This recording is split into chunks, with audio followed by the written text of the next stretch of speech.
Thomas Soto, 6h-9h sur Europe 1. Le débrief de la matinale, les temps forts de ce que vous avez entendu ce matin sur Europe 1. Ça chauffe entre les candidats de la région Île-de-France. Dans une interview accordée à l'Obs, Claude Barthelone, tête de liste socialiste, accuse Valérie Pécresse de représenter Versailles, Neuilly et la race blanche. Des propos inacceptables pour le président centriste de l'UDI, Jean-Christophe Lagarde.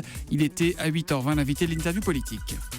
Je lui demande de s'excuser ou de retirer ce qu'il vient de dire. On ne peut pas utiliser les méthodes du Front National et se prétendre entre guillemets le candidat du Parti Socialiste. Je vais vous dire une chose très simple.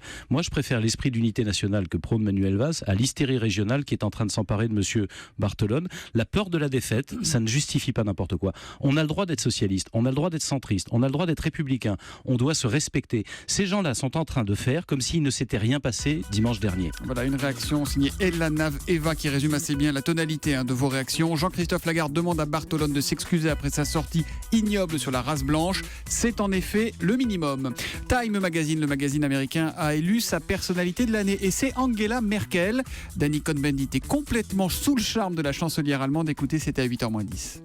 Je vais vous raconter une anecdote. Il y a 3 semaines, Conseil européen, Viktor Orban, le ministre-président, le chef du gouvernement hongrois, dit vous savez, en regardant Merkel, vous allez voir, tout le monde va faire comme moi, mettre des barbelés pour arrêter ces barbares à frontière de son pays. Qu'a répondu Angela Merkel? Elle a répondu très simplement, écoutez, moi j'ai trop longtemps vécu derrière des barbelés, jamais, tant que je serai chancelière, il n'y aura de nouveau des barbelés aux frontières de l'Allemagne.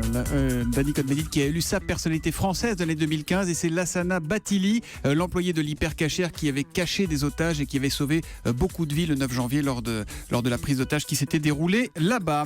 Autre événement de cette matinale, notre journaliste Mathieu Charrier a rencontré Harrison Ford, oui le vrai, à l'occasion de la sortie du nouvel épisode de Star Wars. L'acteur qui a été très touché par les attentats du 13 novembre à Paris, écoutez, c'était à 7h45. J'ai été horrifié par le fait que cela en vienne à faire partie de notre quotidien. Paris a fait face avec une grande force, un grand courage.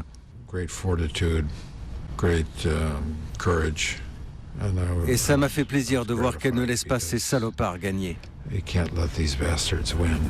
Harrison Ford qui répondait à Mathieu Charrier. Autre star, Madonna, qui était sur la scène de l'Accor Hotel Arena, autrement dit à Bercy hier soir à Paris.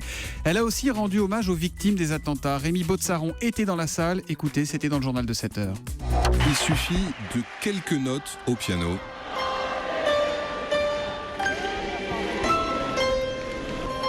Et le public, spontanément, puis encouragé par Madonna, se lance dans une Marseillaise.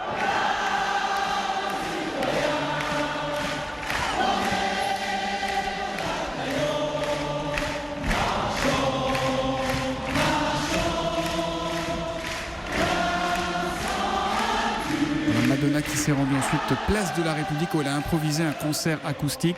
On peut aimer ou pas Madonna, mais elle a toujours été du côté de l'humanisme et des droits de l'homme. Elle n'était pas obligée de faire ça. Chapeau, réagit Catherine sur Facebook. Et puis autre réaction, c'est François Fillon qui a écouté la revue de presse de Natacha Polony. Natacha qui nous citait un journaliste de Causeur qui disait il ne faut pas dire Daesh, il faut dire l'État islamique. Les politiques doivent dire l'État islamique. Eh bien, François Fillon nous précise à juste titre qu'il y a un mois, sur Europe 1, il a demandé aux journalistes de cesser d'appeler l'État islamique Daesh. Voilà, c'est vrai. Et c'est dit sur Europe 1.